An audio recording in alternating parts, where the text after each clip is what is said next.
Alors, dans la leçon précédente, nous avons implémenté le Power Button qui est pressé que si le player fait un dive sur lui. Alors, dans cette leçon, nous allons nous attarder cette fois-ci sur la création des Power Blocks qui sont disponibles ici et qui vont réagir une fois que le player va presser sur le Power Button. Donc, vous allez voir ce qui va se passer. Ici, je vais appuyer sur Dive, hop. Et là, on a une explosion en chaîne qui apparaît, qui donne un effet plutôt sympa à notre jeu. Et c'est ce que je vais vous apprendre à créer dans cette nouvelle leçon. Donc ici, je vais sortir de l'exécution. Je vais réouvrir notre projet principal. Et donc là, nous allons commencer par créer le blueprint des Power Blocks. Donc je vais appuyer sur CTRL espace. Je vais aller dans le dossier Core. Ben, j'y suis déjà. Je vais faire un clic droit. Blueprint Class.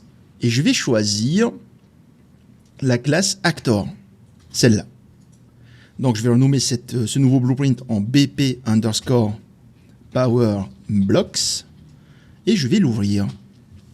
Alors ici, dans un premier temps, on va ajouter ce qu'on appelle un Instance Static Mesh. Je vais cliquer sur Add, je vais taper Instance, donc instance, et je vais prendre Instance Static Mesh. Vous allez sélectionner ça et vous allez le mettre en route. Donc je vais le cliquer et je vais le glisser sur le route ici. Vous allez voir qu'il y a Drop here to make Instance Static Mesh the new route. Voilà. Donc ici, il est disponible. Vous voyez qu'il n'y a rien qui s'affiche à l'écran. Et du coup, ici, je vais venir dans Static Mesh et je vais choisir un cube. Donc je vais cliquer sur ça. Vous voyez qu'il n'y a rien du tout. Et donc ce que je vais faire, alors c'est un truc que je recommande pas toujours, hein, mais vous allez venir ici, cliquer sur le petit rouage là. Vous allez choisir Show Engine Content. Vous allez cliquer dessus et là, ça va vous afficher tout un tas de trucs et notamment, justement, le contenu d'Unreal Engine qui est disponible directement, le contenu du moteur. Donc, c'est pour ça que je ne le recommande pas trop parce que des fois, il y a des gens qui vont supprimer ça et ça va juste casser l'installation de l'engine. Donc, ici, on va manipuler tout ça avec précaution. Donc, j'ai fait Show Engine Content et là, je vais taper Cube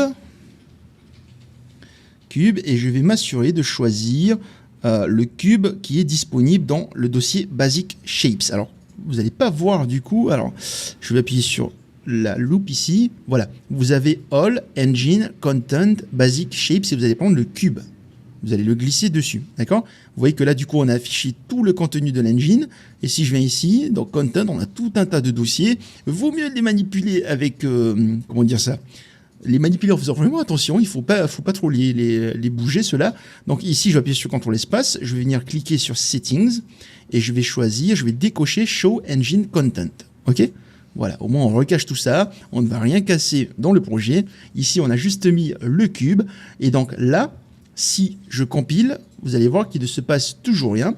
Et vous allez voir que ce blueprint va être plutôt sympa à implémenter parce que c'est avec ce Instance Static Mesh que nous allons pouvoir créer une grille procédurale. Nous allons faire du procédural qui va consister à générer une grille en fonction de certains paramètres. Vous allez voir, ça va être quelque chose de plutôt fun. Par contre, attention, je vais vous demander d'être vraiment attentif parce que, à mon sens, c'est peut-être la leçon qui va être la plus difficile dans cette formation gratuite. D'accord? Vous êtes prêts? Donc ici, je vais venir dans Variables. Je vais ajouter une nouvelle variable. Je vais mettre ça en integer, donc un entier. Et je vais changer le nom, F2, je vais appeler ça num, N-U-M-X. Donc c'est le nombre de cubes le long de l'axe X. OK? Donc ensuite, je vais compiler et je vais mettre la valeur par défaut de numX ici, juste au-dessus de ma tête là, je vais mettre ça à 1. Pour dire que par défaut, je veux qu'il y ait un cube sur l'axe X. Donc par défaut, il y aura toujours un cube dans notre blueprint. Ensuite, ici, vous avez le slider range et le value range. Vous allez venir sur le value range et vous allez mettre ça à 1 ici. En fait, ce truc-là, ça permet de dire, de retenir les valeurs. Si jamais je mets une valeur plus petite que 1, il va ramener ça à 1. Regardez ici, je mets moins 5, il me met 1. Je mets moins 2, il me met 1. Je mets 0, il me met 1. Si je mets 20, il garde 20. Par contre, dès qu'on descend en dessous de 1, donc moins 80, il va me remettre la valeur minimale de 1. OK? Donc ça, c'est bon. Je vais compiler. Et ici, maintenant, je vais prendre les num x ici. Je vais faire CTRL-D 2 fois pour dupliquer 1 et 2. Je vais renommer la première copie num y. Donc c'est le nombre de cubes en y. Et le deuxième, je vais faire F2 num Z, donc c'est le nombre de cubes en Z. Donc je compile, et donc on peut voir qu'ils ont les mêmes paramètres que le numX, donc là, tout est OK.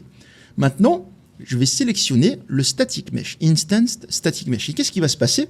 Vous voyez que si je descends, alors où est-ce que je peux voir tout ça? Il me semble que ça se passe... alors, ça se passe ici, dans Instances, cette partie-là, les instances. OK, Instances, vous avez ici un tableau. Vous allez cliquer sur le petit plus. Et là, vous voyez que ça vous ajoute un cube. D'accord?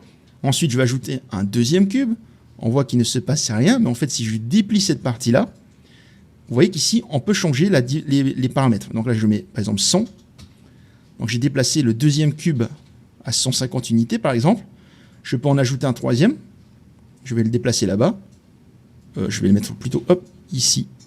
Ah, je ne peux pas le déplacer comme ça. Je vais prendre là, là, et je peux changer sa position, donc 150 en Z par exemple.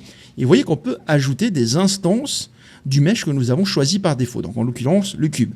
C'est cool, mais nous, vu qu'on a notre logique ici num x, y et z et qu'on voit comment fonctionne tout ça, donc il suffit d'ajouter des instances en passant par, alors je me suis encore perdu, les instances qui sont disponibles, bon c'est pas grave, je sélectionne static mesh ici, et les instances qui sont disponibles quelque part par là, voilà, ici. Les instances, qui sont dispo là, on a vu comment on peut les ajouter. Donc maintenant que nous savons comment fonctionne tout ça, nous allons les ajouter de manière procédurale. Donc je vais venir ici, je vais supprimer tous les cubes en cliquant sur la petite poubelle.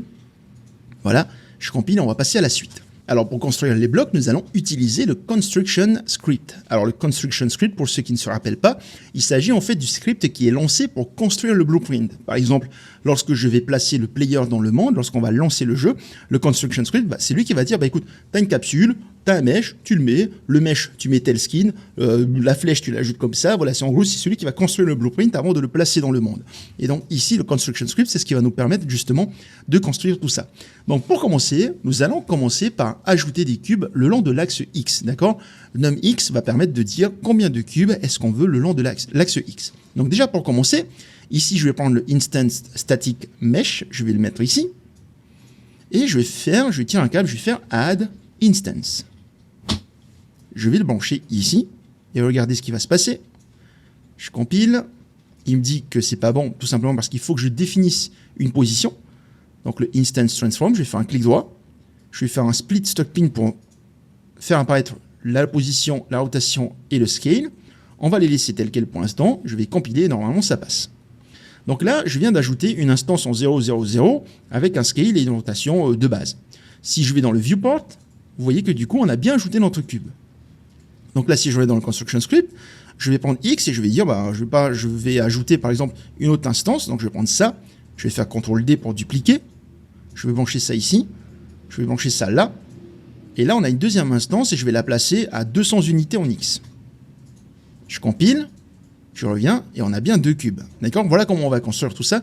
Et on va utiliser une logique qui va nous permettre d'ajouter les cubes de manière plus rapide et plus intuitive.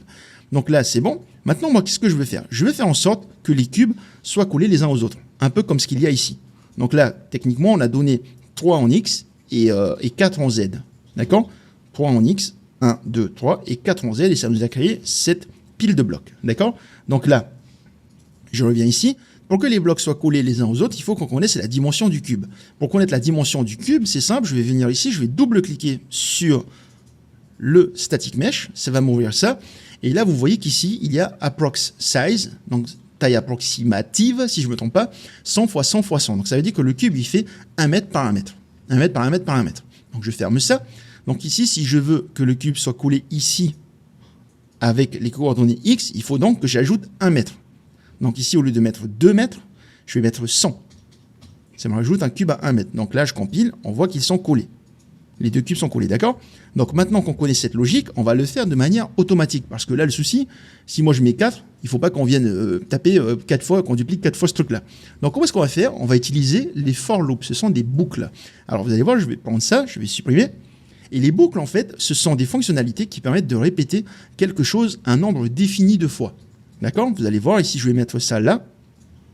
Je vais appuyer sur Alt et je clique ici pour retirer la connexion. J'éloigne ça.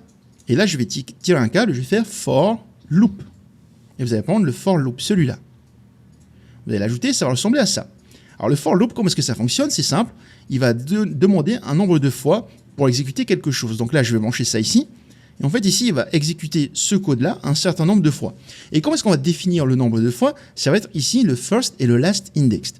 first index, c'est comme si vous disiez à quelqu'un, bah écoute, tu vas compter de 0 à 10, et à chaque fois que tu vas ajouter 1, tu vas appliquer cette logique-là. D'accord? Donc ici, je vais mettre de 0 à 3, par exemple. Il va passer ici une première fois, il va dire, OK, l'index est égal à 0. Il va faire cette logique-là. Ensuite, il va mettre 1. L'index est égal à 1, il va refaire la logique. Index est égal à 2, il va faire la logique. Index est égal à 3, il va faire la logique. Index est égal à 4, et comme on aura dépassé ici ce truc-là, comme 4 c'est plus grand que 3, et bien dans ce cas-là, on n'exécute plus et on sort par le completed. D'accord? Donc en gros, ici si je mets de 1 à 3, il va exécuter ce code-là 3 fois, et ensuite il va sortir par le completed. D'accord? Donc là, c'est bon, mais moi ce que je veux, c'est pouvoir contrôler tout ça avec ma variable numx. Comment est-ce que je vais faire ça? Ici, je vais mettre le first index à 0. Le last index, je vais prendre le numx, je vais le mettre ici, et je vais tirer un câble, je vais faire un moins, subtract, et je vais mettre moins 1. Donc en gros, on va compter de 0 à numx moins 1. Pourquoi est-ce qu'on fait ça? En fait, il faut savoir un truc, c'est qu'en informatique, en général, on compte à partir de 0. On fait 0, 1, 2, 3, et en fait, ça a son importance parce que vous allez voir que dans notre calcul tout de suite après, ça va faciliter le travail. Donc ici, on va compter de 0 à n-1. Donc si numx c'est égal à 2, par exemple, c'est-à-dire que je veux 2 cubes, on va passer une première fois ici à 0, on ajoute. Ensuite, on va passer à 1, on ajoute un deuxième cube. Et ensuite, on va passer à 2. Et comme j'ai dit 2 moins 1, ça donne 1. Dans ce cas-là, on ne va pas ajouter le cube. Okay, c'est peut-être un peu compliqué, n'hésitez pas à regarder cette vidéo si vous ne comprenez pas complètement. Donc ici, je vais compiler. Je viens ici, dans le viewport. Vous voyez qu'il y a bien un cube. Okay, mon numx, il est égal à quoi? Il est égal à 1. Maintenant, je vais resélectionner mon instance static mesh. Ici, je vais venir. Et dans instance ici, vous voyez que ça n'a pas bougé. C'est normal, hein, c'est parce qu'on ne va pas le voir mis à jour ici. Par contre, si je prends le numx et que je mets ça à 2, vous avez l'impression que ça n'a pas encore bougé, mais en fait, ici, si j'essaye... Bon, il ne veut pas se déplacer, mais en gros, ici, il y a bien 2 cubes. Nous, ce qu'on va faire maintenant, c'est qu'on va vouloir déplacer les cubes pour les coller les uns à la suite des autres. Comment est-ce qu'on va faire ça? Je vais venir ici dans le construction script, et là, vous voyez, on a l'index 0, on va afficher ça, et bien en fait, ici, je vais faire un clic droit sur le Instant Transform Location, je vais faire un split struct pin, et en fait, là, je vais augmenter la séparation entre les cubes en fonction du combienième de cubes on a ajouté. En gros, ici, je vais faire un petit calcul, vous allez voir, ça va être facile. Depuis l'index, je vais tirer un câble, je vais faire un multiplier, et là, je vais brancher ça ici. Brancher ça là. D'accord? Voilà, là, il me fait un truc de conversion qui convertit un nombre entier en un nombre à virgule. Donc ici, ce qui est cool avec Unreal Engine 5, on a une nouvelle fonctionnalité comparée à la version 4, c'est que je peux prendre ça, je supprime, ici, je fais un clic droit, et je dis, bah, en fait, tu vas sortir, mais je veux que tu sortes sous forme de float, un nombre à virgule. Donc, je branche ça là, et automatiquement, il a mis tout ça. Donc, ici, ce que je vais faire, je vais mettre fois 100. Et qu'est-ce qui va se passer? En gros, je vais dire, voilà, le premier cube que je vais ajouter, il va avoir l'index 0. Donc, ici, on va envoyer 0. Donc, on va placer le premier cube, et on va dire 0 fois 100. Donc, 0 fois 100, c'est 0, donc on va le poser à la position 0. Ensuite, on va passer au deuxième cube. Le deuxième cube, l'index, il va être égal à 1. Donc 1 fois 100, ça fait 100. Donc on va placer le deuxième cube à 100 unités en x. Donc vous voyez qu'il va être placé à côté. Ensuite, le troisième cube, donc c'est celui qui a l'index 2. D'accord, n'oubliez pas, on commence à 0. Donc 0, 1, 2, ça fait 3. Donc au 2, l'index est égal à 2. Et ici, on va faire 2 fois 100. Et donc, on va décaler le troisième cube de 200 unités, et ainsi de suite. Et en fait, on va construire tout ça petit à petit. Vous allez voir, c'est plutôt facile et fun, finalement, à coder. Hein. Je vais compiler. Je reviens dans le viewport, et regardez. On a déjà 2 cubes. Maintenant, si je prends le numx et que je mets 3, 4, 5, 1. Si je mets 0, il ne va pas vouloir parce que la valeur par défaut, c'est 1 minimum. Et je peux en mettre autant que je veux. Hein. Si je mets quelque chose comme 20, vous voyez que ça m'a bien mis les 20 cubes, les uns alignés à la suite des autres. D'accord? Donc là, je vais remettre ça à 3 pour ne pas avoir un truc beaucoup trop compliqué. Mais du coup, maintenant que vous savez comment on ajoute tout ça le long de X, et bien en fait, c'est facile finalement d'ajouter le long de Y. Et comment est-ce qu'on fait ça? Je vais venir ici dans le Construction Script. Et bien en fait, on a juste à dupliquer cette logique pour ensuite ajouter les instances. Donc là, regardez, je vais faire ça. Je vais... comment est-ce que je vais faire ça? Ouais, tiens, je vais prendre le for loop ici. Je vais le dupliquer, CTRL D. Je vais éloigner tout ça. Et là, je vais mettre ça ici. Voilà. Ensuite, ici, le num x, je vais le mettre à num y. Voilà. Et donc là, ce qui me reste à faire, c'est que je vais prendre ça, je vais faire un CTRL D, je vais brancher l'index ici. Voilà. Ensuite, lui, je vais faire un clic droit, je vais faire un toFloat pour le convertir en float, et je vais le brancher dans Y. Donc là, voilà, je fais de la place. Et en fait, qu'est-ce que je viens de faire? En gros, j'ai créé des cubes le long de l'axe X et des cubes le long de l'axe Y. Comment est-ce que ça va fonctionner? C'est simple. Si Y est égal à 2 et X est égal à 2, et ben en fait, c'est comme si je prenais, bon ben voilà, l'axe Y il est là, vas-y, fais apparaître 2 cubes. Ensuite, je décale la tête de lecture, fais apparaître 2 cubes, je décale la tête de lecture, 2 cubes et ainsi de suite. Et vous allez voir que ça marche plutôt bien, puisque si je compile et que je vais dans le viewport, oups, ça marche pas plutôt bien. Alors, Bépine. Ah oui, d'accord. Donc ici, en fait, il faut que je fasse un clic droit. C'est un peu le petit souci d'Unreal Engine 5, c'est qu'ici, en fait, il dit qu'on a multiplié 2 entiers, on a donné un float, et ça marche pas. Alors qu'ici, on a multiplié un entier par un float, et ça marche. Et donc ici, je fais un clic droit, toFloat, pour convertir ça en float, et je mets ça à 100, et je compile. Et là, normalement, c'est bon. Voilà. Donc là, si je vais dans le viewport, ici, si je prends Y et que j'ajoute 2, regardez ce qui se passe. Voilà. 3, 4. Vous voyez, c'est fun, hein, on commence à construire quelque chose de fun. Donc là, ici, on va prendre le X, on va faire apparaître 1, 2, 3. Ensuite, on décale, on fait apparaître un nouveau cube ici, et on fait apparaître 1, 1, 2, 3. Donc là, maintenant que c'est bon, vous aurez compris la logique du coup pour ajouter le Z, c'est facile. Ici, je viens dans le construction script, et on duplique tout ça, CTRL D, on éloigne, je mets ça ici, voilà. Là, pour le num Y, je remplace ça par le num Z, voilà. Et donc, pour le Z, on va... Je vais prendre ça, je vais faire un CTRL D, je vais brancher ça ici, d'accord, CTRL D pour dupliquer, hein. Brancher ça ici, histoire d'éviter les erreurs, voilà. Et ensuite, ce truc-là, je vais venir brancher dans l'index du Z. Et voilà. D'accord? Donc, on va prendre le Y, on va faire apparaître. Ensuite, on va prendre le Z, on fait apparaître, et ainsi de suite. Et en fait, on monte. Vous allez voir que c'est facile finalement à comprendre, hein.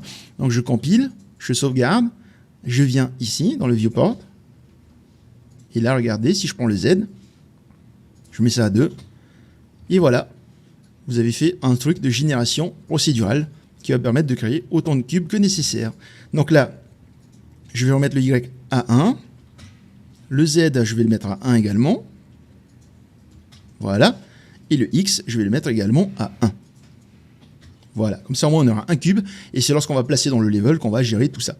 Donc, un dernier truc avant de finir cette partie de la leçon. Je vais venir ici dans Construction Script. Et là, ici, juste avant ça, je vais prendre le Instance Static Mesh et je vais faire un Clear Instances. Clear Instances. Pourquoi? Tout simplement parce que ça va permettre de supprimer les blocs précédents. Au cas où, genre, si jamais on lance l'exécution, au cas où, avant de peupler tout ça, on va quand même supprimer tous les blocs qui auront été précédemment créés et avant de recréer des nouveaux. Ça pose pas de gros problèmes de base si on ne met pas, mais c'est pas grave, je préfère quand même mettre cette option-là. Donc là, je vais prendre ça. Je vais mettre un commentaire, créer des blocs de manière procédurale. Voilà. Donc là, maintenant, c'est bon. Je compile, je sauvegarde, on va passer à la suite. Alors maintenant que la logique de construction de la grille est terminée, je voulais vous montrer un petit problème qu'il y a lorsqu'on utilise les Instance Static Mesh. Alors c'est un nouveau truc qui est apparu dans Unreal Engine 5, donc c'est une nouvelle section que je viens d'ajouter comme ça à la volée. Et en fait ici, si je viens et que je place, je vais dans l'Image Scientist, je vais dans le dossier Core, je prends un Power Block et je le place ici. Voilà. Tiens, on va essayer de le centrer tant qu'à faire. Ici en Y, je mets 0. Là, vous pouvez prendre le bloc, vous le mettez au-dessus, vous appuyez sur la touche fin de votre clavier, ça va le plaquer au sol. Donc ici, regardez, je vais prendre le bloc. D'ailleurs, je veux pouvoir changer les paramètres directement ici. Comment est-ce que je vais faire ça? C'est simple. En gros, hop, déjà là, on voit déjà le petit souci. Je vais venir dans le Power Block. Le num X, Y et Z, vous allez activer l'œil pour qu'on puisse les changer directement dans le viewport. Voilà, donc vous activez l'œil en cliquant sur les trucs ici. Vous avez l'œil qui est ouvert. Je compile, je reviens dans Main Map. Et là, je vais sélectionner le power block. Et en fait, ici, dans le power block, si je vais dans les paramètres juste... Alors, c'est derrière moi, donc je vais me mettre à gauche. Ici, num x, y et z, je vais mettre quelque chose comme x, je vais mettre 4. Et y, je vais mettre 2, par exemple. Juste ça. Voilà. Non, pardon. Z, je vais mettre à 2. Voilà. En fait, le souci, c'est que voilà, imaginez que j'ai cette grille de blocs et que je veux les déplacer. Et en fait, ce qui va se passer, c'est que si je sélectionne comme ça, vous vous attendez à ce que je sélectionne tout, mais en fait, non. Je vais sélectionner une instance à chaque fois. Comment est-ce que je fais pour pouvoir tous les déplacer en même temps? Le seul moyen qu'il y a de dispo, c'est de venir ici dans le World Outliner et de sélectionner le Power Block pour tous les sélectionner et tous les déplacer en même temps. Donc c'est un petit peu chiant, c'est pas pratique, du coup je vais vous montrer une petite astuce pour corriger tout ça. Donc là je vais ramener ça ici, hop, je place ça au sol. Et donc je vais venir dans le Power Block et ce qu'on va faire, c'est qu'on va bidouiller un petit peu pour faciliter la sélection, on va bidouiller notre blueprint. Donc je vais venir ici dans Viewport. Je vais faire un add et je vais choisir box collision, ce truc-là. Ça va m'ajouter une boîte de collision. Vous allez me dire, Evans, tu fais quoi? Vous inquiétez pas, ça va bien se passer, ça va être facile.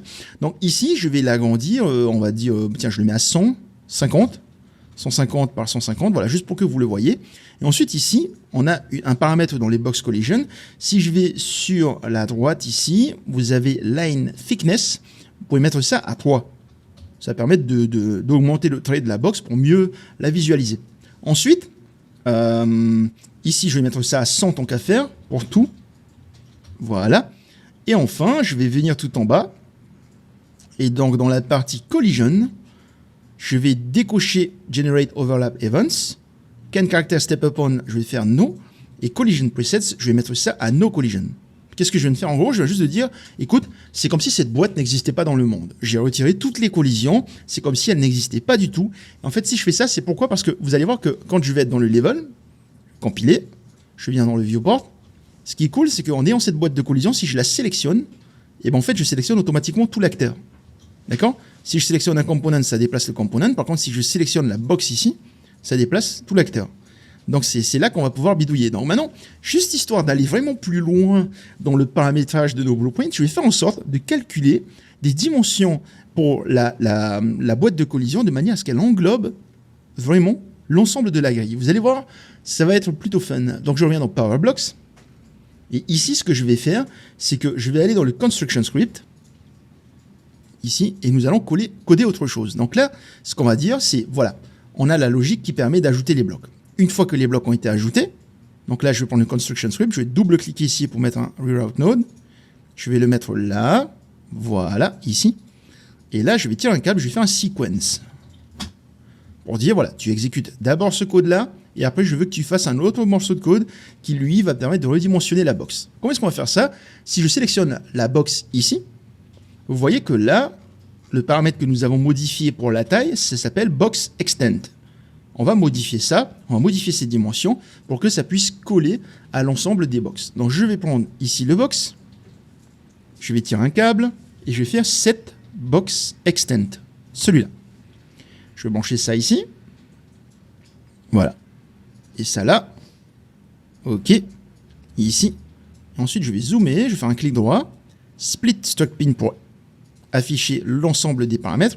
Et donc ce qu'on va faire, c'est qu'on va paramétrer le système de manière à ce que, en fonction du nombre sur X, on redimensionne X, en fonction du nombre Y, on redimensionne Y, etc. Donc je vais prendre numX, je vais le mettre ici, je vais faire un get. numX, c'est le nombre de cubes. Il faut savoir un truc, c'est que le box extent ici, il représente la moitié d'un côté. Si j'appuie sur Alt ici pour retirer ça, regardez, je compile. Ici, vous voyez bien que le cube, il fait 1 mètre par 1 mètre. Et pourtant, même si j'ai mis 1 mètre dans tous les paramètres, il englobe plus que le cube, en fait. Donc, pour que ça rentre, il faut que je fasse 50 par 50 par 50. Et là, automatiquement, on a bien un truc qui englobe parfaitement notre cube. D'accord? Donc, en vrai, le extent représente la moitié d'un côté. Donc, ici, je reviens dans Construction Script. Et là, qu'est-ce que je vais faire? Je vais prendre le numX. Je vais le multiplier par un float. Donc, je fais un clic droit ici. Je vais mettre ça à float pour dire que c'est un float qui est en entrée. Et là, je vais mettre ça à 50. Je vais lui dire, écoute, voilà, je veux que tu mettes ça à 50. Donc là, je vais brancher ça ici. OK? Et donc, maintenant que ça c'est fait, je vais prendre ce truc-là. Je vais faire un CTRL D pour dupliquer. Je vais prendre Y. Voilà. Je branche ça. Ensuite, je vais prendre ça, je vais dupliquer, CTRL D. Je vais prendre le Z, ici. Je vais le brancher là. Et donc là, normalement, en faisant ça, notre box devrait avoir la bonne taille. Donc je vais aller dans le viewport ici. Et on peut voir qu'en effet, la box a la bonne taille, mais elle est mal placée par rapport à la grille. Alors juste avant de corriger ce problème-là, je voulais vous montrer une petite optimisation du calcul. Donc je vais venir dans Construction Script. Et ici, vous voyez, tout ça, on a cassé ici un vecteur qui était composé de X, Y et Z pour venir brancher toutes ces choses-là ici. Et bien en fait, il y a une méthode pour simplifier tout ça. Vous allez voir, ici, je vais faire un clic droit. Je vais faire un Make Vector. Voilà. Et là, je vais appuyer sur Alt et déconnecter tout ça. Je vais faire un clic droit et Recombine Struct Pin. Ici, en fait, en faisant ça, ce que je dis, c'est que je peux rebrancher ça là si j'ai besoin. D'accord? Je me remets sur la droite ici. Voilà. Donc là, je veux pouvoir rebrancher ça comme ça pour que ce soit plus facile. Donc là, je vais prendre ces trucs-là. Je vais brancher le X ici. Je vais brancher le Y là. Et le Z, je vais le prendre ici. D'accord? Donc en faisant ça, on obtient ce truc-là. Et ici, l'avantage, c'est que quand on a un vecteur, on va le multiplier. Je vais faire un clic droit ici. Je vais faire to float. Et en fait, si je multiplie ça par 50, ça revient à faire exactement la même chose. On fait 50 fois X, 50 fois Y et 50 fois Z. Mais comme là, tout est sous forme de vecteur, on a un seul fois 50. Je branche ça là. Ça, je supprime. Et ici, on a un code qui est relativement simplifié. Vous allez voir que c'est pratique parce que juste après, on va ajouter encore d'autres calculs. Donc là, je sélectionne tout ça, j'appuie sur Q pour tout aligner. Ensuite, ici, je vais éloigner légèrement pour que ce soit plus propre. Voilà. Et donc là, maintenant qu'on a ce truc-là, on obtient normalement le même résultat. Donc je vais compiler. Je viens dans le viewport. Et là, vous voyez qu'on a toujours le même résultat. D'accord? Donc ici, on a fait un calcul plus simplifié. Et maintenant, ce qu'on va faire, c'est qu'on va essayer de réaligner du coup la box par rapport à la grille. Donc là, la box, elle a la bonne dimension. Mais le souci, c'est que comme sa position ici ne bouge pas, ce qui se passe, c'est que la grille, elle augmente sur les côtés, vu qu'on l'ajoute en X et en Y sur les côtés. La box, elle, comme elle est centrée, et ben en fait, elle s'éloigne, elle s'agrandit en fonction du centre. Donc nous, ce qu'on va faire, c'est qu'on va agrandir la box et on va la recentrer par rapport au reste des blocs. Comment est-ce qu'on va faire ça? C'est simple, je vais venir ici dans le Construction Script. Et là, je vais prendre le box, je vais tirer un câble et je vais faire un Set Relative Location. Donc Set Relative Location, ça va nous permettre justement de déplacer la box en modifiant ce paramètre-là, Location. D'accord?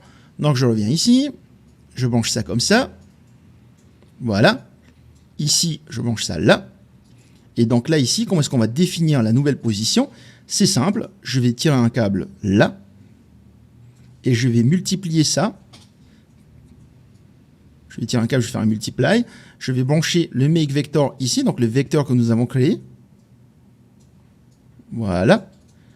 Et là, je vais faire un clic droit. Je vais faire to float. Et je vais mettre ça à 50. Tout comme ce qu'on a fait ici finalement. D'accord? Je le fais volontairement à part, je pourrais tirer ça directement, mais c'est parce que nous allons ajouter une autre logique tout de suite après. Donc là, je compile. Et là, regardez, le truc a l'air d'être toujours mal placé. C'est tout simplement parce que, en fait, ici, il faut que je retire 1. Là, je tire un câble et je vais faire un moins. Je vais brancher ça ici. Et je vais retirer 1. Je vais faire un clic droit. Je vais faire un float. Et je vais mettre moins 1. Ok? Alors, le truc, c'est que pourquoi est-ce que je fais ça? C'est simple, c'est parce que vous voyez, alors je vais le retirer. On va tout retirer, tant qu'à faire. Ici, je compile. Si je vais là, vous voyez que la box, elle s'agrandit. La box, la boîte de collision, elle s'agrandit en fonction du centre. Sauf qu'en fait, de base, on n'a pas vraiment besoin de la décaler comme ça. On n'a pas besoin de la décaler d'un bloc complet, vu que de base, elle est déjà placée au milieu du premier bloc. Donc en fait, ici, quand on multiplie par 50, on multiplie par la moitié d'un bloc. Donc ici, si on a le nombre de x qui est comme ça, qui est multiplié par 50, on va déplacer d'un bloc entier. Et donc ici, en faisant le moins 1, ça permet de ramener tout ça d'un demi-bloc. J'espère que vous avez compris. C'est un peu compliqué peut-être, hein, je ne sais pas. Je vous avoue que là, comme ça, chaud, j'ai l'impression que c'est compliqué. À vous de me dire si ça allait ou pas. Donc je branche ça ici. Je compile.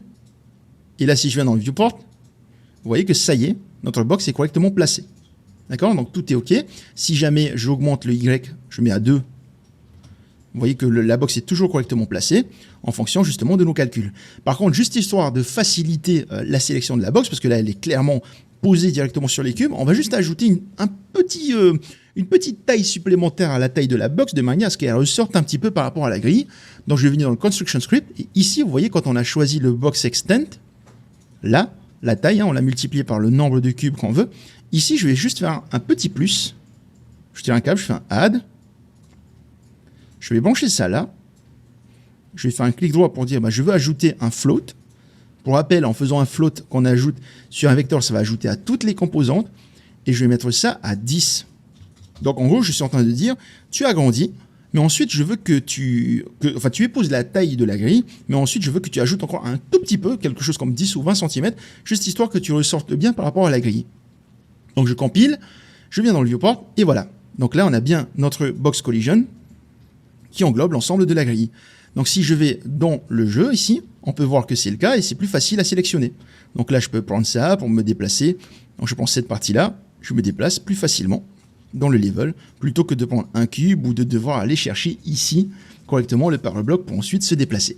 Alors je vous ai pas menti quand je vous ai dit que ça allait être compliqué, donc n'hésitez pas à revisionner le truc, j'essaie de mon mieux pour expliquer les choses de manière les plus claire possible. Des fois c'est pas forcément le cas, donc n'hésitez pas à revisualiser la vidéo si besoin.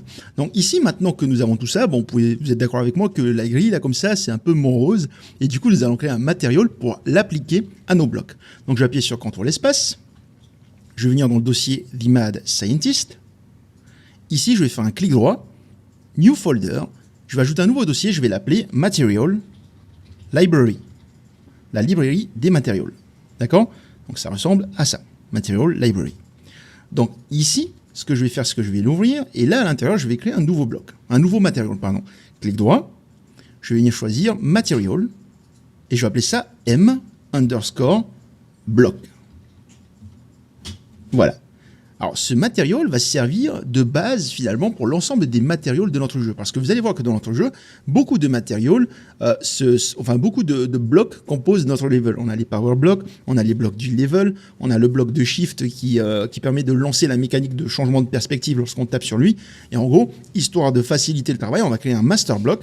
Et à partir de ce master block, on va ajouter des fonctionnalités pour créer les différents blocs de notre level. Donc ici, je vais l'ouvrir, le M-block. Et là, ce que je vais faire, je vais venir ici dans Shading Model, je vais le mettre en mode Unlit. Alors, Unlit, ça veut dire que cet objet ne réagit pas à la lumière. Il n'a pas d'ombre, il ne réagit pas à la lumière, il affiche juste une texture. Donc, ensuite, ici, je vais faire un clic droit et je vais taper Texture, Parameter. Et vous allez choisir Texture Sample, Parameter 2D. Ok, ça va vous créer ça, vous allez l'appeler Texture. Je vais brancher ça dans l'Emissive Color. Voilà. Si je mets ici une visualisation de cube, vous allez voir à quoi ça ressemble. Donc cette texture-là, c'est une texture par défaut d'Unreal Engine. Je vous avoue que je ne sais pas ce que c'est censé représenter. Peut-être des bactéries ou je ne sais pas, tout dans ce style-là. Donc là, je vais sauvegarder. Je vais appliquer d'abord. Et je vais sauvegarder. Et ensuite, on va pouvoir le fermer parce qu'à partir de ce matériau master, nous allons créer des matériaux enfants. Donc là, je vais appuyer sur CTRL espace. Je vais venir ici, je vais faire un clic droit et Create Material Instance. Ça va me créer un matériau enfant. Donc je vais l'appeler MI_Power Block. Je vais l'ouvrir. Et ici, vous voyez qu'on a notre paramètre de texture qui apparaît. Donc là, je vais mettre le cube ici. Voilà. Et là, dans le paramètre de texture, je vais l'activer pour dire que je veux modifier la texture. Et ici, je vais cliquer là et je vais choisir Power Block. Celui-là. On a la texture Power Block. OK? Vous sélectionnez le Power Block. Et là, vous voyez qu'on a bien l'apparence de bloc qui apparaît ici. D'accord? Donc là, c'est bon. Je sauvegarde. Je peux fermer ça. Je vais aller dans mon Blueprint Power Block ici. Et donc, dans le Power Block, je vais sélectionner le Instance Static Mesh. Et là, vous avez Materials Element 0. Celui-là. Vous allez cliquer dessus et vous allez choisir le MI Power Block. Voilà. Donc là, vous voyez que nos blocs ont changé d'apparence et ça donne déjà quelque chose d'un peu plus joli. Donc je compile, je sauvegarde, je vais dans le viewport et vous voyez que notre grille a appliqué correctement le matériau demandé. Alors maintenant, on veut que quand on presse le bouton, qu'on lance un événement directement sur notre PowerBlocks. Donc comment est-ce qu'on va faire ça? Déjà, premièrement, je vais aller dans le BP PowerBlocks, ici. Je vais aller dans l'Event Graph et nous allons créer un événement qui va permettre de lancer finalement l'explosion en chaîne des blocs. Donc je vais prendre ça, je vais supprimer tant qu'à faire toute cette partie-là, les begin play et tout le reste, on n'en a pas besoin. Et ici, je vais faire un clic droit, je vais faire un custom event et je vais appeler ça Trigger Explosion. Trigger Explosion, voilà. Donc ici, pour l'instant, on va juste mettre un print string. Et je vais mettre comme texte, allez tiens, boom. Boom. Boom, ça veut dire que ça a lancé l'explosion. Donc je vais compiler ça, on va implémenter cet événement plus tard dans cette leçon, mais pour le moment, on va faire en sorte de lier l'action de presser le bouton à cet événement-là.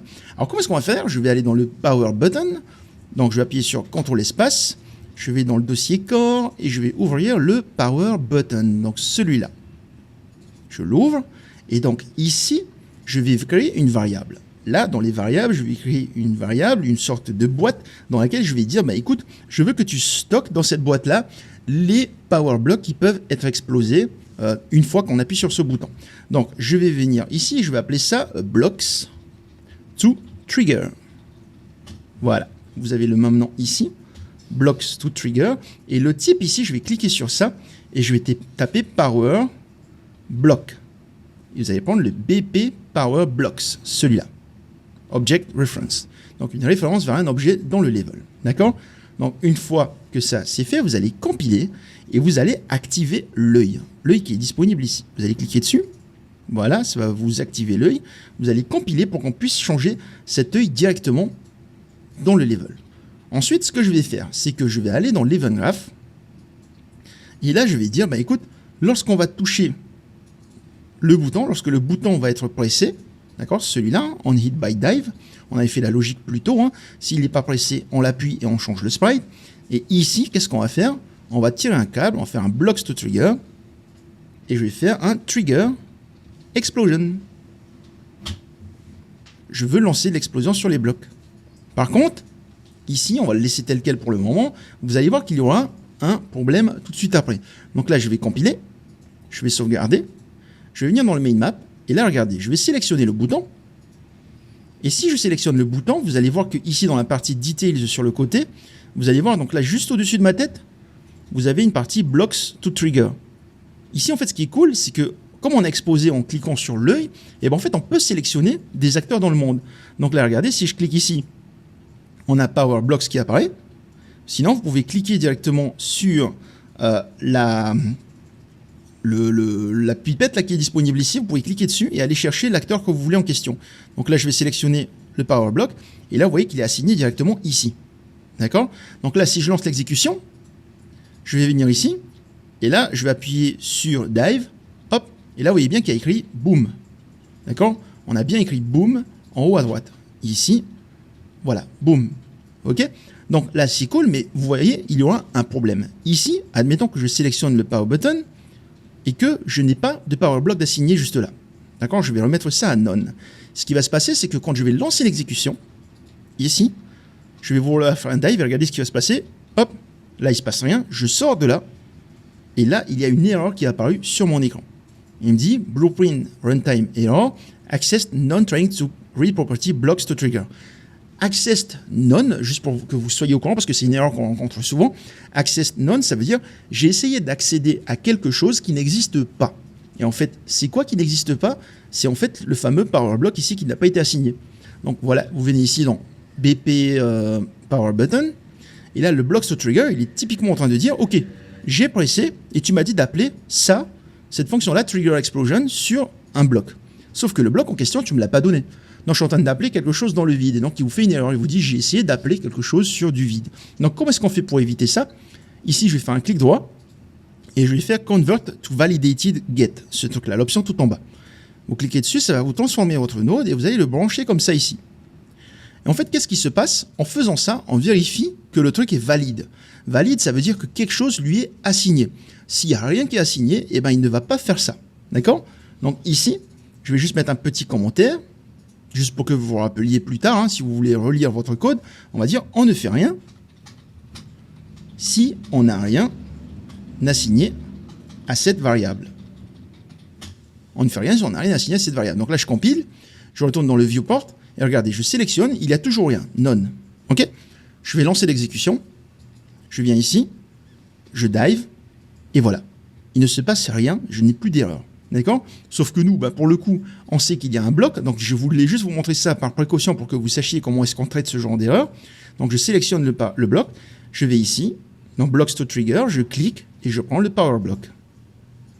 Donc là, je relance l'exécution, je viens ici, hop, et tout fonctionne correctement, on a bien affiché boom en haut à gauche. Alors, avant de passer à l'implémentation de la mécanique d'explosion qui va faire exploser l'ensemble des blocs les uns à la suite des autres, nous allons créer un système de particules, donc un VFX. Vous allez voir que ça va être plutôt intéressant puisque nous n'en avons jamais fait jusque-là. Donc, j'appuie sur CTRL espace. Et en fait, ce que je veux, c'est jouer une sorte, faire apparaître des particules d'explosion à chaque fois qu'un bloc va exploser. Alors, comment est-ce que je vais faire ça? Je vais venir ici, donc dans le dossier Core, je vais faire un clic droit. Et là, vous allez venir choisir Niagara System, ce truc-là. Niagara System. Vous cliquez dessus, et là, il va vous dire, bon, ok, le système de particules, qu'est-ce que tu veux choisir? Je vais choisir New System from Selected Emitters. Je vais cliquer sur Next. Et ensuite, ici, il va vous demander, qu'est-ce que tu veux? Est-ce que tu veux un template de base, un effet spécial que tu veux choisir par défaut? Moi, je veux choisir un, je vais prendre le Omnidirectional Burst, celui-là. D'accord? Vous allez le sélectionner, et vous allez cliquer sur le petit plus. Ça va vous ajouter ici votre émetteur.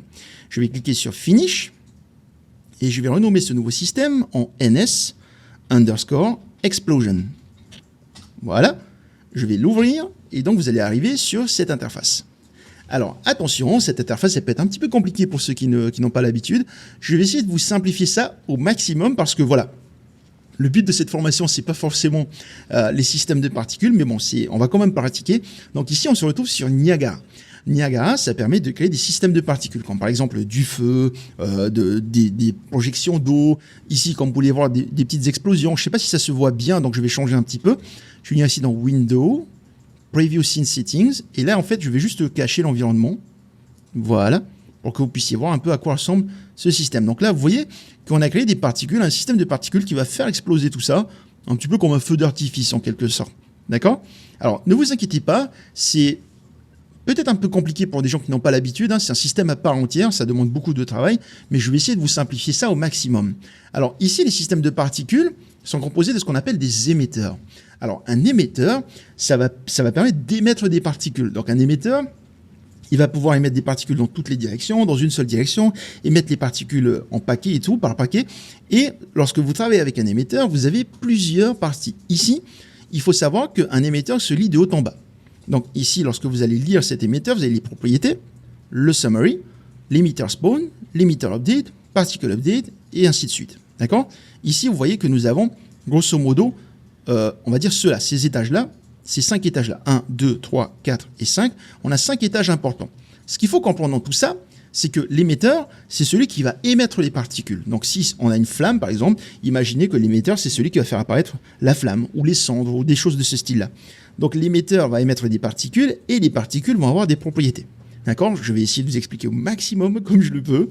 Et ici, en fait, l'émetteur spawn, il faut comprendre comme étant l'émetteur begin play. Donc le begin play lorsque l'émetteur est mis en jeu. Et le emitter update, c'est le tick, qu'est-ce qu'il doit faire tout au long de l'exécution. Vous allez voir, ça va être relativement simple à mettre en place. On va faire quelque chose de relativement simple. C'est pour ça que je ne m'attarde pas trop sur ce système parce qu'on pourrait passer des heures et des heures pour que je vous explique le fonctionnement. Mais en gros, ici, on a ce qui se passe lorsque l'émetteur apparaît en jeu, ce qui se passe comme un tick. Donc, une fois que l'émetteur est en jeu, qu'est-ce qui va se passer de manière constante? Particle spawn, c'est qu'est-ce qui se passe quand une particule apparaît. Donc, ici, je fais pause. Voilà, là. Vous voyez, chacun de ces points-là, ce sont des particules. C'est une particule. Okay, chaque particule, on va exécuter quelque chose lorsqu'elle va apparaître avec le particle spawn. Et le particle update, c'est ce qu'on va faire lorsque la particule est apparue en jeu.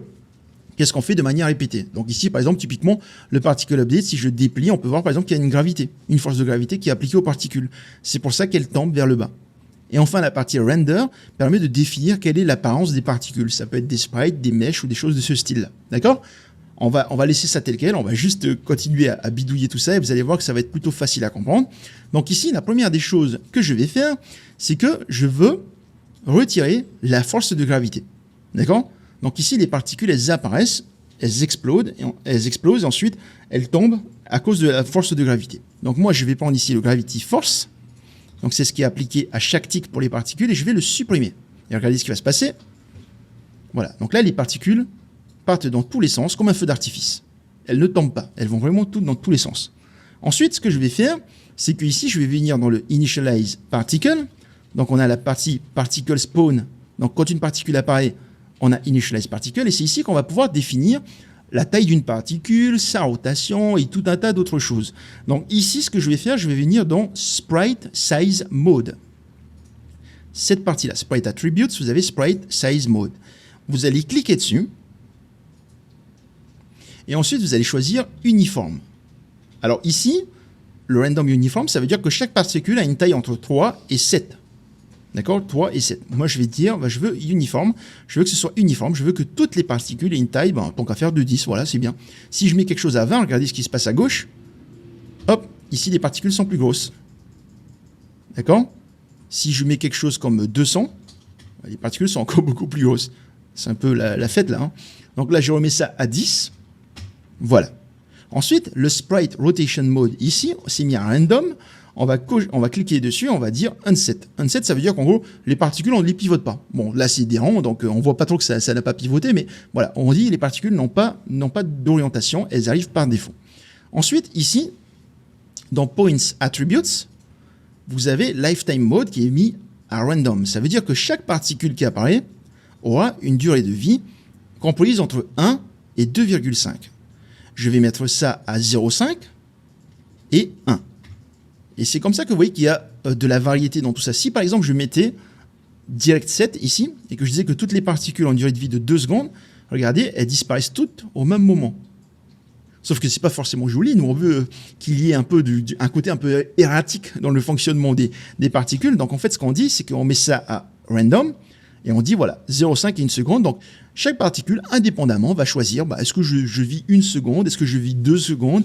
Et en tout cas, ça sera toujours compris entre 1 seconde et 0,5 secondes. Ensuite, une fois que c'est fait, je vais venir dans Add Velocity ici. Et là, donc le Add Velocity, ça veut dire que quand les particules apparaissent, toujours dans le Particle Spawn, au Begin Play, on va leur ajouter une vélocité initiale. Donc vous voyez qu'ici, la vélocité initiale, Velocity Speed, c'est 75 et 400. Ça veut dire que pour chaque particule, on va ajouter une vélocité comprise entre 75 et 400 cm par seconde. C'est pour ça qu'il y en a qui vont plus ou moins vite. C'est pareil, hein, ici, si je remets... Bon, ne faites pas ce que je vais faire, hein, mais en gros, si je mets ça par défaut ici, si je mets ça à quelque chose comme 200, vous voyez que toutes les particules vont à la même vitesse. Nous, on ne veut pas ça. On veut que les particules aillent à des vitesses variées. Donc là, j'appuie CTRL Z pour revenir en arrière. Voilà, ici. Donc là, vous voyez que chaque particule aura une vitesse comprise entre 75 et 400.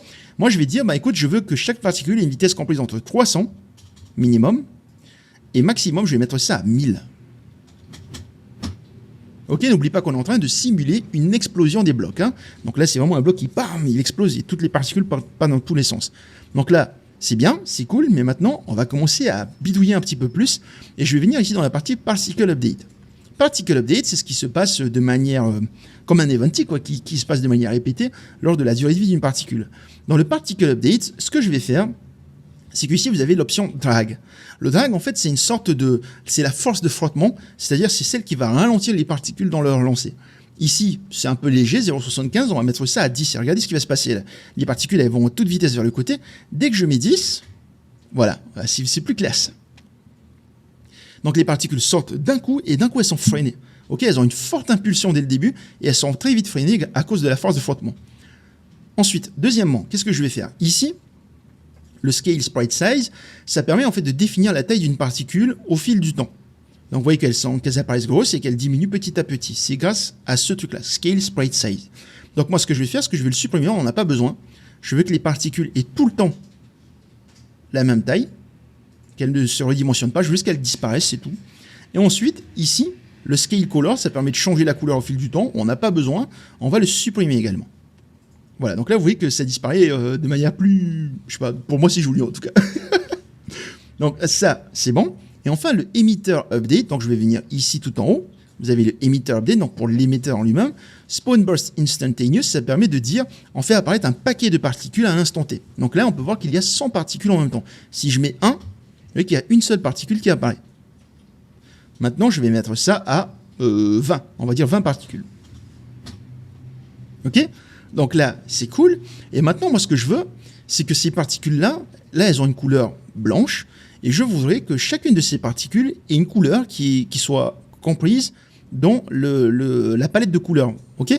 Cette palette de couleurs-là, c'est ce que je vous ai montré tout à l'heure, c'est la palette de couleurs de la Game Boy. On a 5 couleurs différentes. Et je veux que chacune de ces particules ait une de ces couleurs. Donc, comment est-ce que je vais faire ça? Je vais faire un petit material. Je vais appuyer sur CTRL espace. Je vais venir dans Material Library, donc Core. Ensuite, Math Scientist. Material Library. Et ici, je fais un clic droit. Je vais faire un nouveau material. Et je vais appeler ça M _ random palette color. Voilà. D'accord? Regardez ce qui va se passer. Je vais l'ouvrir. Et là, je vais mettre ça à, ici, donc Shading Model, je vais mettre ça à Unlit. Voilà. OK? Donc, par défaut, la particule, le matériau va être noir. Ce qui est cool, c'est que le matériau, on peut l'appliquer aux particules. Donc, je vais venir ici, NS Explosion. Et là, dans la partie Render, ici, on a le Sprite Renderer et on peut choisir un matériau. On peut voir ici que c'est le matériau par défaut des sprites. C'est celui-là, c'est ce fameux matériau qui donne un effet un peu arrondi au sprite. Donc je vais cliquer dessus, et là je vais choisir M Random Palette Color. Juste au-dessus de moi, là, et regardez ce qui va se passer, les particules deviennent noires. Ok, tout simplement parce que nous avons assigné la couleur noire ici. Maintenant, on va juste faire un test. Je vais faire une couleur, je clique droit, je vais faire Constant, et je vais choisir Constant 3, Vector, et ça c'est une couleur. Je vais blanchir ici. Je vais double-cliquer, je vais changer la couleur. Je vais mettre ça, du rose. Si je sauvegarde et que je retourne ici, vous voyez que les particules sont roses. D'accord? Donc là, ça fonctionne correctement. Maintenant, nous allons faire une logique qui va permettre de piocher aléatoirement ici. Comment est-ce que je vais faire ça? Alors, c'est légèrement avancé, encore une fois, pour cette partie-là. Donc, je vais supprimer ça. Et là, je vais prendre un texture. Donc, je vais faire CTRL espace. Je vais aller dans le dossier A. Et là, le TGB palette, je vais le prendre et je vais le glisser ici. Ça va ajouter ma texture et je vais la brancher là. D'accord? Donc ce truc-là, ça va permettre d'appliquer la texture. Bon là, c'est un peu illuminé. Pourquoi? C'est tout simplement parce que j'ai supprimé le décor qu'il y a derrière, l'environnement. Si je le remets ici, vous voyez qu'il y a l'environnement, ça change un petit peu, ça explose les yeux.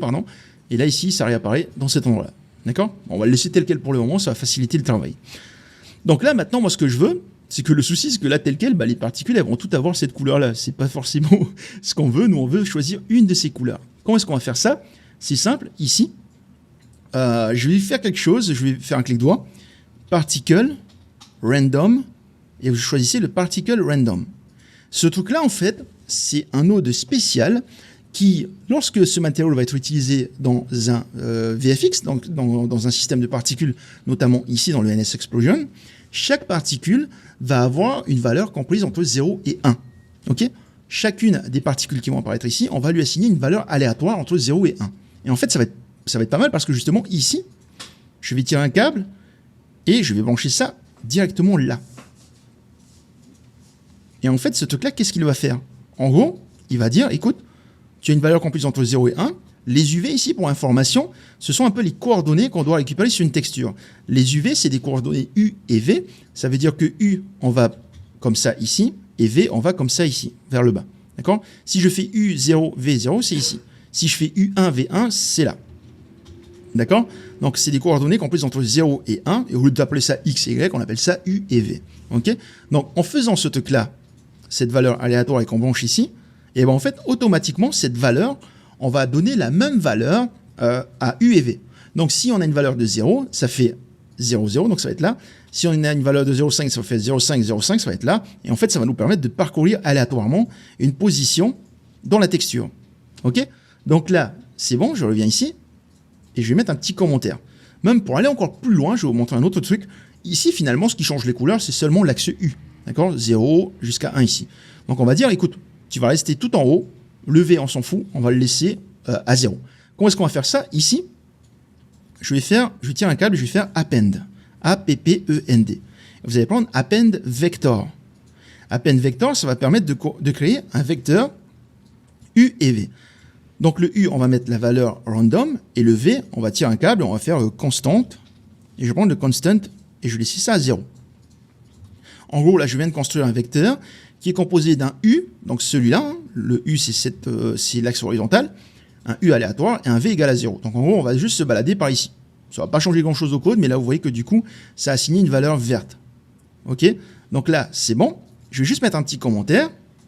Je sélectionne ça, j'appuie C, je vais appeler ça une couleur aléatoire choisie parmi les 5 couleurs de la palette est assignée à chaque particule. Voilà, une couleur aléatoire choisie parmi les 5 couleurs de la palette est assignée à chaque particule. Et regardez, là, si j'applique et que je sauvegarde, magie, chaque particule possède bien une couleur de cette palette. Pas mal, hein?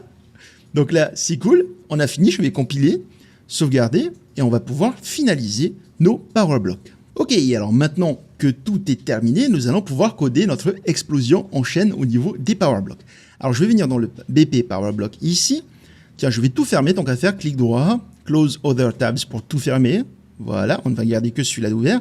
Et maintenant, nous allons pouvoir coder le trigger explosion. Alors, trigger explosion, comment est-ce que ça va fonctionner? Ici, je vais faire un clic droit et je vais faire un custom event.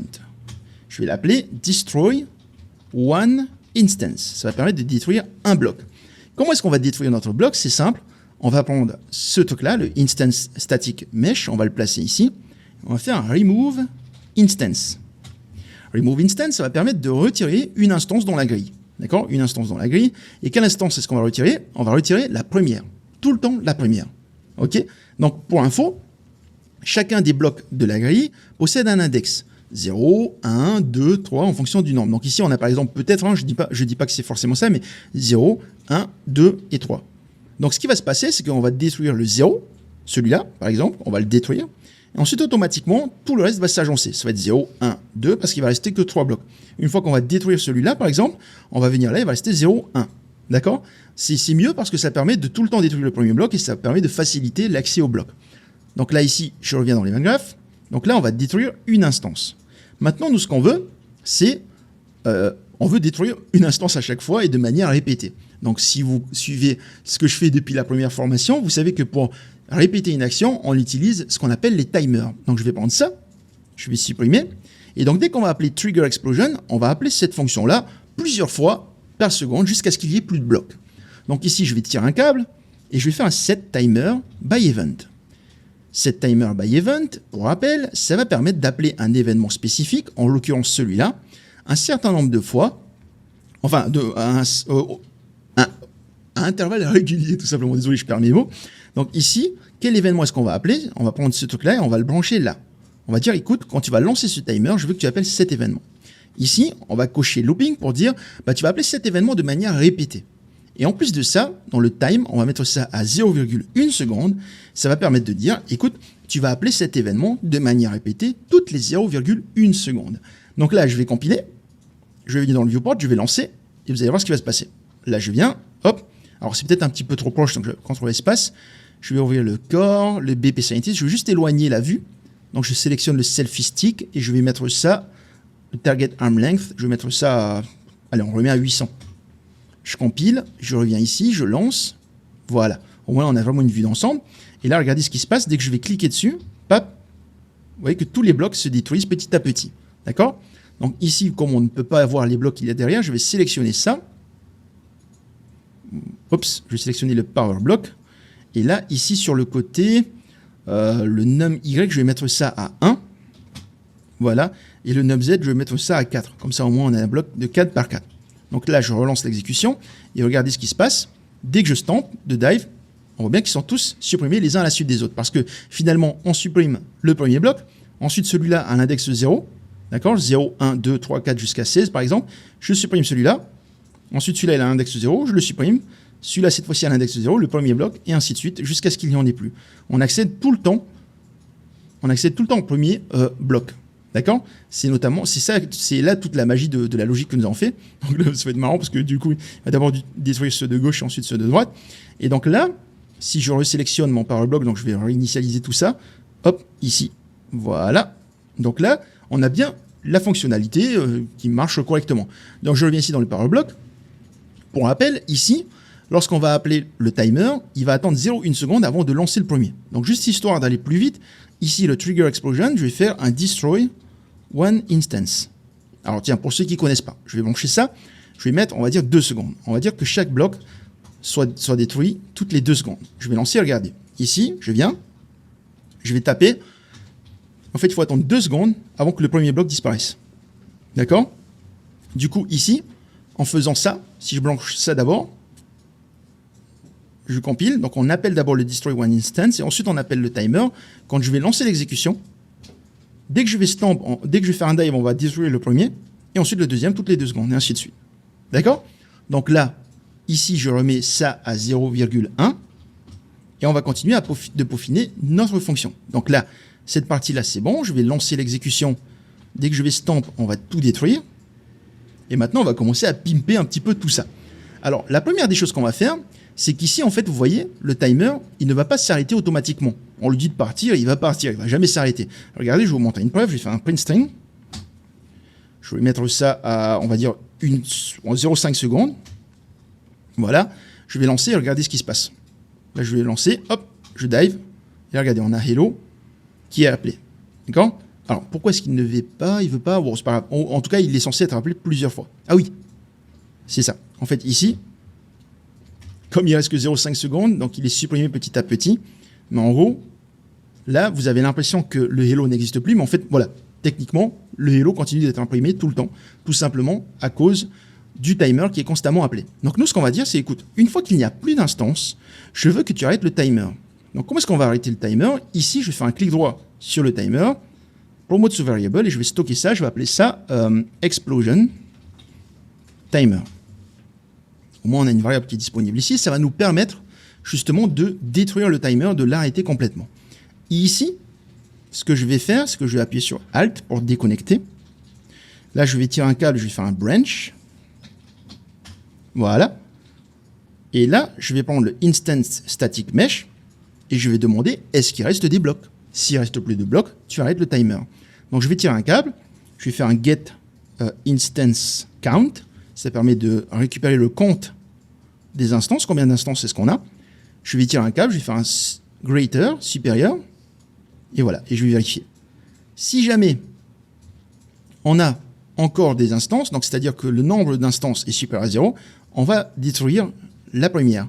Sinon, si toutes les instances ont été détruites, donc on va passer par le false.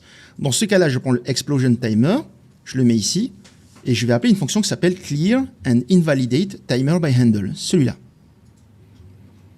Voilà, donc je vais brancher ça ici, et je vais remettre mon petit print string ici. Voilà, je vais mettre ça à 0,5 secondes, et regardez ce qui va se passer. Lorsque je vais lancer l'exécution, je viens ici, voilà, on a le hello qui apparaît, et hop, une fois qu'il n'y a plus, c'est fini. Le hello a disparu parce qu'on n'a plus de timer qui est lancé. Donc là, c'est bon, et maintenant, on va continuer de pimper tout ça. Alors, maintenant, qu'est-ce qu'on va faire? On va justement faire apparaître notre système de particules. Alors, notre système de particules, on va le faire apparaître avant de détruire le premier, ici. Je vais tirer un câble, et je vais faire un spawn system, et je vais prendre spawn system at location. Ça va faire apparaître un système de particules à une position définie. Quel système de particules je vais faire apparaître? Le NS Explosion, celui qu'on a créé. Maintenant, il faut qu'on définisse la position à laquelle on veut le détruire. Et bien en fait, on va faire apparaître ce système à la position de la première instance. Donc je prends le instance static mesh, je fais un CTRL D pour le dupliquer. Et là, je vais tirer un câble, je vais faire un get instance transform. Get instance transform, ça va permettre de récupérer le transform, donc la position de l'instance à l'index donné. Donc ici, l'instance 0. Je fais un clic droit, split struct pin, et donc là, on a la position. Donc la position, je vais la brancher ici, et je vais cocher world space pour dire, bah écoute, c'est la position dans le monde que je veux récupérer. Donc voilà pourquoi est-ce que je fais apparaître le système avant de détruire, c'est simple. Ici en fait on a un cube qui a une certaine position, et ici on a la position de ce cube. Donc avant de le détruire, je récupère sa position parce qu'une fois qu'il est détruit, il n'existe plus, et donc on ne peut plus récupérer la position. Donc là c'est bon, et maintenant je vais juste ajouter un petit son. Donc je vais tirer un câble, je vais faire spawn sound 2D, et là je vais ajouter un son, je vais choisir le A explode. Alors le A explode, attention, il va être un petit peu fort, donc je vais changer son volume. Ici je déplie cette partie-là. Le volume multiplier, je vais mettre ça à 0,5. Et le pitch multiplier, je vais mettre ça à 0,8 pour dire, bah écoute, tu joues moins fort et tu joues ça de manière un petit peu plus grave.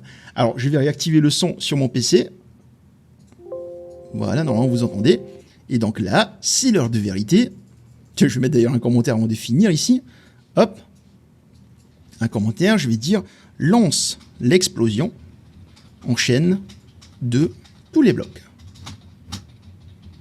Et voilà, lance l'explosion en chaîne de tous les blocs. Donc je compile, je sauvegarde, je vais dans le viewport, je lance l'exécution.